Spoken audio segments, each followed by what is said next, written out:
Amateurs de réalité virtuelle et de technologie immersive, c'est Nick de la Team ETR et aujourd'hui on va tester la Rolls-Royce des casques de réalité virtuelle grand public, à savoir le Pimax 8KX. C'est moi ou ils ont mis le logo à l'envers?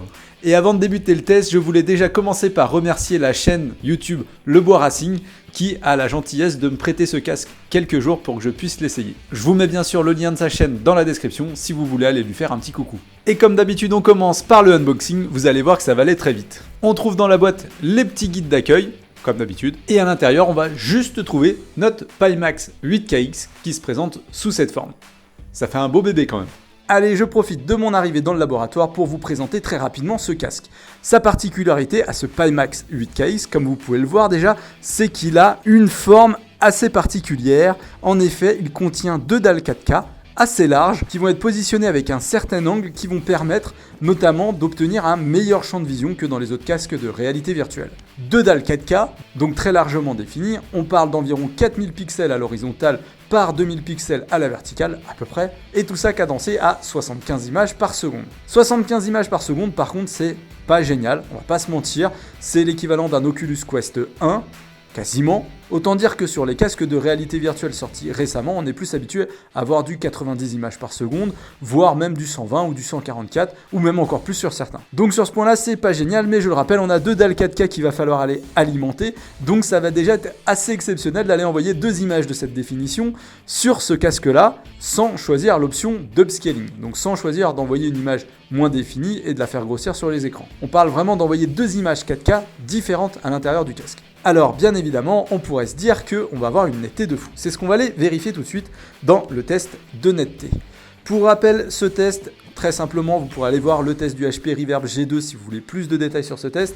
Il consiste à aller éloigner un maximum des lettres aléatoires et puis une fois qu'on arrive à une certaine distance, de tester, de faire un maximum de résultats et à partir du moment où je n'arrive plus à trouver une réponse sur deux, je considère que la distance précédente est la distance maximum de lecture de ce casque-ci. Ça permet vraiment de tester la netteté dans la profondeur et pour moi c'est très symbolique de la netteté d'un casque. Sur le Pimax 8KX, on pourrait se dire avec deux dalles 4K ça va envoyer du très lourd. Je rappelle que, à titre de comparaison, sur un Quest 2 avec tout boosté à fond ou quasiment en link, on obtient à peu près 45 mètres. Sur un HP Reverb G2, j'obtenais 60 mètres, ce qui était vraiment énorme et assez exceptionnel.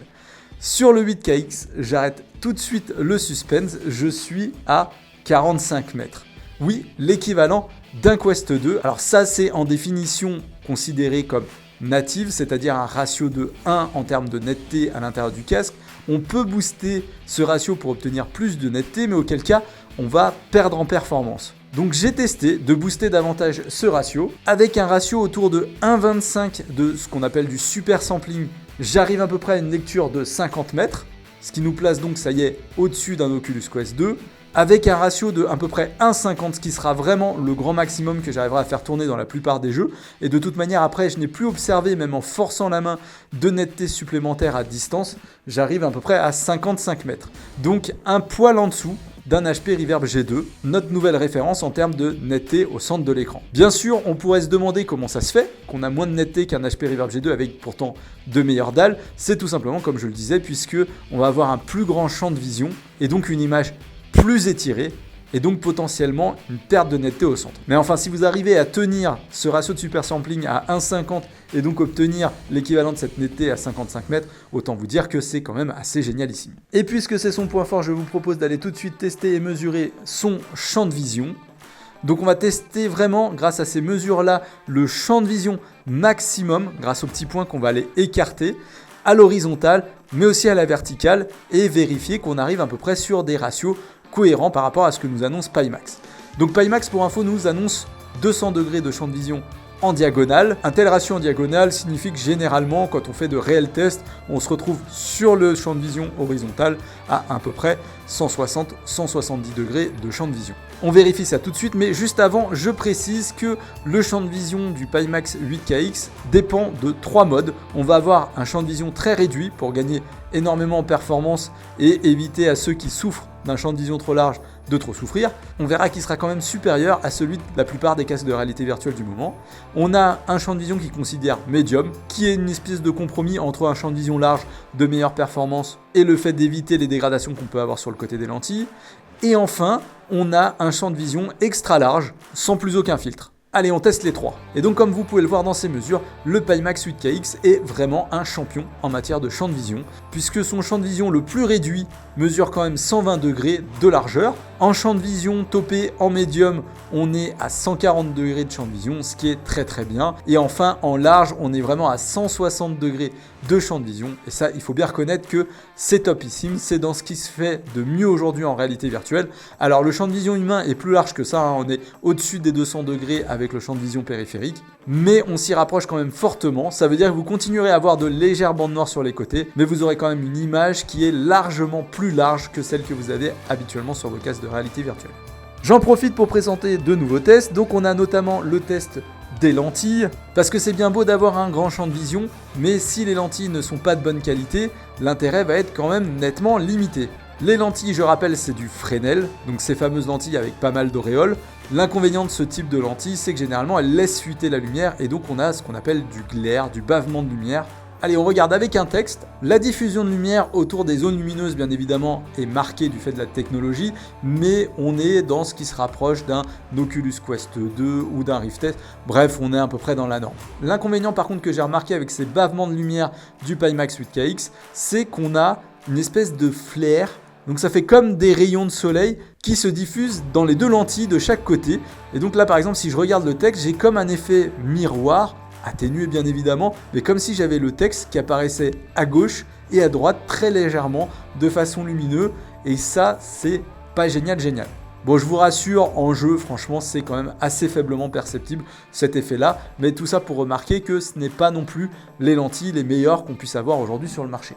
Je me retourne, désolé, je vous tourne le dos. C'est parce que j'ai mis une petite matrice, voilà, des textes en cercle comme ça, qui vont me permettre de regarder ce que donne la déformation des lentilles sur les côtés, la netteté des lentilles, notamment sur les côtés. Et donc, quand je me rapproche de telle sorte à avoir les bouts de l'image de chaque côté de mon champ de vision, j'observe que je suis à peu près à 5 lignes, 5 cercles d'écriture qui ne sont pas nettes. Dans le champ de vision le plus petit, ça monte à 7 pour le champ de vision médium, 9 pour le champ de vision maximum. Alors ça correspond à ce qu'on a avec un Quest 2 par exemple, hein, où un Quest 2, j'ai du flou sur les 5 premières lignes quand je me positionne dans la même position. Donc c'est plutôt bon signe. Sur le small, on est à peu près sur l'équivalent. Par contre, on voit que très rapidement, on dérive avec certaines déformations et un manque de netteté dès lors qu'on dépasse les 140-160 degrés de champ de vision. Bon, c'est compréhensible, c'est pas trop gênant. Je trouve que par rapport au premier Pimax, ils se sont améliorés sur les lentilles. Ce que je remarque aussi, c'est que on n'a pas vraiment d'aberration chromatique sur les côtés, on n'a pas trop d'effet arc-en-ciel. Par contre, on a une certaine dérive vraiment dans les extrémités, par là-bas, là, je sais pas si vous verrez mon écran, mais sur l'extrémité par ici, j'ai une légère dérive colorimétrique vers les tons un peu jaunâtres. Donc niveau lentilles, on est malgré tout dans l'ensemble assez correct pour une technologie qui nous offre un champ de vision extra large. Je vous propose de continuer à parcourir les tests de ce nouveau laboratoire avec le test des couleurs. Donc pour tester un petit peu la capacité du casque à séparer les différentes teintes de couleurs, je me suis amusé à mettre une couleur de référence qui est la couleur pure du G, du green par exemple ici, et puis à dériver de cette couleur pour voir à partir de quel moment les couleurs se séparent. Et c'est pas un test parfait, mais ça va vraiment me permettre de comparer les différents casques et de regarder un petit peu en termes de couleurs lesquels arrivent le mieux à contraster les couleurs vis-à-vis des autres. Du coup, dans le rouge, j'arrive à distinguer la couleur de référence avec les couleurs dérivées sur le niveau à peu près 18, donc une note de 18 sur 30. Côté vert, j'arrive à peu près à les distinguer jusqu'à la note 19, donc 19 sur 30. Et enfin, côté bleu, j'arrive à peu près à les distinguer jusqu'au niveau 16, donc 16 sur 30. C'est pas mal, c'est évidemment bien moins qu'un Quest 1 par exemple, qui avait des écrans OLED et qui du coup arrive à afficher des plages de couleurs nettement plus détaillées que les autres casques de réalité virtuelle. C'est un peu moins bien aussi qu'un Valve Index, mais dans l'ensemble c'est pas trop mal, c'est mieux qu'un Quest 2 par exemple en ligne.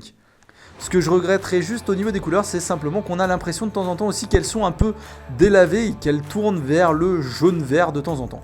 J'ai d'ailleurs fait la même matrice sur les niveaux de noir, donc pareil, je pars du zéro et je regarde quand est-ce que je n'arrive plus à distinguer le noir du fond du noir apparent. Plus j'arrive à les distinguer, plus ça veut dire que le casque arrive à mettre des niveaux de noir différents. Encore une fois, bien évidemment, le Quest 1 est le champion là-dessus avec quelque chose supérieur à 40. Ici, je m'arrête à peu près au niveau 37. C'est pas mal, pour le coup, c'est mieux qu'un index. Ce que je remarquerais simplement, c'est que dans les noirs, on voit vraiment que on tourne vers un gris également un peu jaunâtre, ce qui confirme cette impression. Alors l'un des gros avantages du Pimax, c'est qu'il y a énormément de paramètres qui vont permettre de jouer sur les contrastes, sur les différentes couleurs, etc. etc. J'ai passé énormément de temps à jouer avec ces paramètres. On peut même jouer avec le rétroéclairage pour aller pousser les noirs vers du noir un peu moins gris dans les écrans LCD. Et ça, c'est vraiment cool qu'il nous ait donné la main là-dessus. Bon, finalement, je suis très rapidement revenu un peu sur les paramètres par défaut pour trouver quelque chose d'à peu près correct et comparable avec les autres casques. Allez, je termine avec le test des performances où j'ai complètement changé ma façon de faire. J'ai en gros ici, là-bas, un nombre de FPS moyen qui va s'afficher, une petite boule que je vais regarder pendant tout le test et on démarre le test. Voilà, la petite boule va passer à travers mes fameuses flammes qui mettent à l'épreuve le casque et je vais suivre avec ma tête la petite boule pendant tout le test. L'avantage, c'est que ça me permet de faire, en utilisant qui plus est le head tracking, le même test de performance pour l'ensemble des casques et sur la même durée. Ça dure 1 minute, donc c'est assez long, mais au moins ça permet vraiment d'obtenir une vraie moyenne d'images par seconde durant tout le test et pouvoir comparer les casques les uns avec les autres. Hop, fin du test. Donc on obtient 24 images par seconde durant tout ce test. C'est pas génial, hein. C'est vraiment pas génial. Pour info, par exemple, avec un Oculus Rift S, j'arrive à tenir ces 80 images par seconde, ou quasiment. Alors certes, avec des casques comme le Valve Index, je descends autour des 60-70 images par seconde, mais là, on voit qu'on en est très loin. Le casque souffre beaucoup dans ce genre de séquence. Et oui, bien évidemment, il y a 2 dalles 4K à les faire tourner, donc autant vous dire que ça va coûter très très cher en performance. Alors l'avantage de ce casque-là, c'est qu'il propose pas mal d'options pour gérer ses performances. On va par exemple avoir la possibilité de réduire son champ de vision.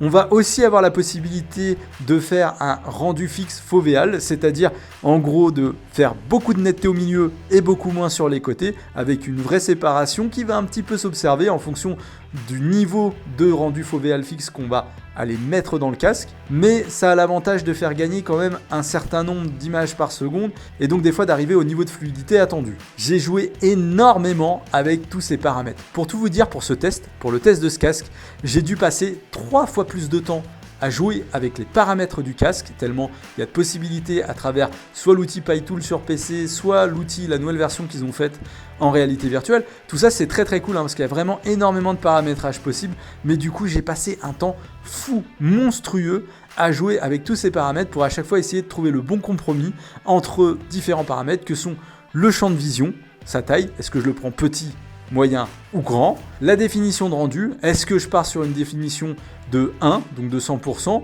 est-ce que je pousse à 125%, 140%, 150% pour essayer d'obtenir la meilleure netteté que peut me proposer ma carte graphique. Et puis après, on a plein d'autres paramètres, et notamment ces fameux rendus fovéal, et donc on va avoir plusieurs niveaux, et donc à chaque fois aller sélectionner le bon niveau. Bon, perso, j'ai trouvé que le niveau du milieu, le niveau balancé entre guillemets, est un niveau qui se perçoit pas trop et qui rapporte pas mal de performance. Donc, j'ai très très vite opté pour celui-ci. Notez par ailleurs que le casque, dans sa version avec eye tracking, donc vous rajoutez au moins 200 € d'accessoires pour bénéficier de cet eye tracking. Alors l'eye tracking, juste en 2 mots, c'est un petit accessoire qui permet au casque de détecter la position de vos yeux. Ici, je l'ai. En gros, on va avoir un petit calibrage à faire. On va regarder différents points à différents endroits. Et une fois que c'est calibré, le casque sera détecté à quel endroit je vais aller positionner mes yeux dans la scène. Et donc, cette dégradation de l'image, on va pouvoir l'associer à l'endroit précisément que je regarde. On va garder l'endroit que je regarde très très net. Et puis tout autour, le dégrader. Et tout ça en temps réel avec les mouvements de mes yeux. Bon, en temps réel, c'est un grand mot. J'ai énormément testé cette fonctionnalité aussi. Ce qu'il en ressort, c'est qu'il y a des jeux, comme les simulations de voiture, je pense à Assetto Corsa notamment, où ça marche plutôt bien. En fait, on se rend pas trop compte de la mécanique. Par contre, il y en a d'autres, et notamment dans mon lab, comme ça, quand je regardais un petit peu le décor, où je vois assez clairement la dégradation de l'image se rapprocher du centre de ma vue, parce que c'est pas tout à fait en réel pour le moment, et donc on voit assez bien l'effet. Franchement, je trouve que c'est pas assez utile par rapport au rendu fovéal fixe pour justifier son prix, et qui plus est, j'ai l'impression que logiciellement parlant, aujourd'hui la solution est assez sensible. Il y a plusieurs fois où ça s'est mis à déconner, et où je me suis retrouvé avec toute l'application qui était floue. donc j'avais plus le rendu au milieu, il fallait que je repasse par l'étape calibrage, par l'étape configuration, etc. etc. Bref, c'était assez pénible. Donc à la fin, j'ai fini par complètement désactiver cette fonctionnalité-là, qui est sympa mais qui est pour moi pas encore assez mature, pour plutôt opter pour le rendu foveal fixe, qui est bien évidemment moins bien sur le papier, mais qui dans les faits fait son taf. Et pour le coup, ce qui est bien avec PineMax, c'est qu'on peut s'amuser à faire sa configuration si on le souhaite pour chacun de ces jeux, et ainsi chacun de ces jeux va se lancer avec nos paramètres préférés. Et là, croyez-moi, pour ceux qui vont prendre ce casque-là, vous allez y passer du temps, parce que vous allez vite vous rendre compte qu'en fait, en fonction des jeux, vous allez dans certains privilégier le champ de vision, dans d'autres, vous allez privilégier la fluidité, enfin dans d'autres, vous allez privilégier la netteté, et donc vous allez passer votre temps, sûrement, comme moi, à paramétrer vos jeux, à les tester, les retester, pour trouver le meilleur compromis entre ces différents paramètres, et enfin être tranquille à chaque fois que vous allez jouer. Pour un retour d'expérience en jeu, clairement, ce casque, par moment, c'est une tuerie. Si je prends par exemple la simulation automobile Assetto Corsa, que j'ai beaucoup testé avec ce casque, j'ai favorisé nettement le rendu. Je me suis presque mis à 1.5 avec ma 2080 Ti. J'ai préféré baisser des paramètres graphiques dans le jeu pour pouvoir tenir une certaine fluidité à ce niveau de super sampling, à ce niveau de rendu de définition. J'ai mis le champ de vision moyen parce que je trouvais que c'était suffisant et j'ai mis un rendu foveal fixe balancé. J'ai poussé au max la définition de mes rétroviseurs et c'est vrai qu'en conduisant, les séquences où les véhicules passent sur le côté, même en regardant face à soi, on les voit assez bien apparaître dans le rétroviseur sur le côté. On tourne la tête ou on y jette un coup d'œil, c'est très immersif, très réaliste. Et même justement quand on y jette un coup d'œil, je trouve que le rendu foveal au niveau balancé est pas trop gênant. On voit pas trop la pixelisation à ce moment-là. En fait, c'est un peu horrible pour les passionnés de simulation parce que d'un côté, ils vont être partagés entre le HP Reverb G2 qui aura vraiment la meilleure netteté au centre de son champ de vision et c'est très important pour apprécier les distances dans une simulation automobile par exemple. Et ce champ de vision extra large qui est super agréable pour voir dans sa vision périphérique. Si je devais choisir entre les deux, honnêtement, je serais super embêté, je sais pas si je peux faire un choix. Je dois avouer que j'aurais peut-être une préférence pour le Pimax 8KX, mais si je compare les deux prix, honnêtement, je trouve que ça vaut absolument pas le coup d'investir dans ce casque-là. Juste pour ça, faut vraiment être un ultra passionné du truc pour aller ajouter autant en investissement, pour gagner ce petit peu en matière d'immersion, mais qui est quand même sympa, faut bien l'admettre. Dans Half-Life par exemple, j'ai pas pu activer le mode extra large, on voit qu'il y a quand même pas mal de jeux.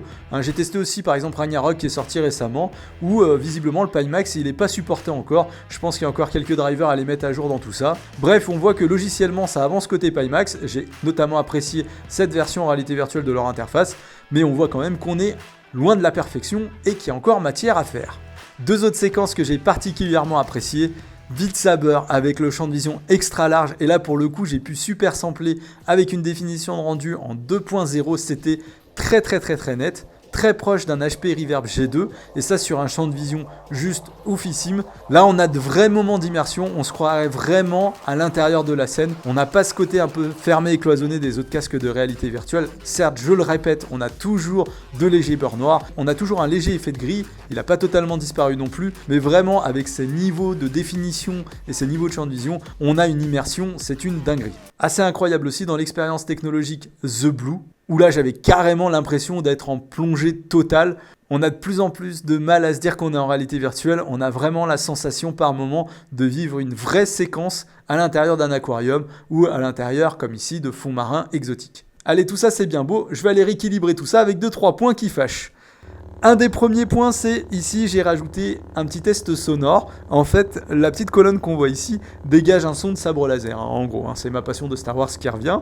Et donc je peux comme ça aller tourner autour et regarder si le son est bien positionné. Alors de ce que j'ai observé, le son est très bien positionné gauche-droite. Derrière, devant, un peu moins. Et surtout, le son est assez criard. C'est pas un son super agréable. Il n'y a pas beaucoup de basse. Et ça, compte tenu de son prix, c'est quand même très dommage. Et donc là, je parle à l'intérieur du Pimax pour vous donner une petite idée du microphone. Bon, je sais pas ce que vous en pensez, moi je trouve ça plutôt pas mal. Et dans les autres points qui fâchent aussi, et je terminerai ce test là-dessus, c'est le confort. Je suppose que c'est une question de goût, j'en sais rien, vous me direz s'il y en a qui l'ont. Moi perso sur de longues durées, j'ai pas du tout supporté ce casque. Je trouve qu'il est très lourd. Alors pour la petite info, hein, il fait quand même 930 grammes avec sa sangle sur la balance. Je l'ai pesé. C'est 300 grammes de plus par exemple qu'un Oculus Quest 2 avec une sangle de luxe. Autant vous dire que sur des sessions assez longues, ça se sent. Qui plus est, il n'est pas super confortable.